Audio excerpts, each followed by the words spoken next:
কে তোর কি ব্যাপার বলতো? ফোন করলাম তোকে, তুই ফোনটা ধরলি না।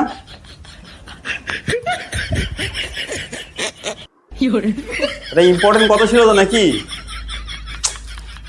আসতে হলো আমাকে আবার। ফোনটা ধরলি না কেন তুই? সামনে আমার এক্সাম ভাই, চুপচাপ বস, ডিস্টার্ব করিস না। তোর পরীক্ষার সামনে এলেই তোর পড়া চালু হয়ে যায় না? সারা বছর কি করিস তুই? তখন তোর পড়ার কথা মনে থাকে না?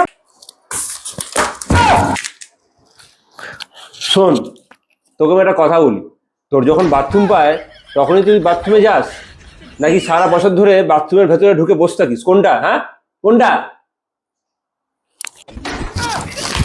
তুই পড় বাবা, আমি আসছি। হ্যাঁ, আগে তোর পরীক্ষা হয়ে যাক, পরীক্ষা হয়ে গেলে তারপর আমি আসবো।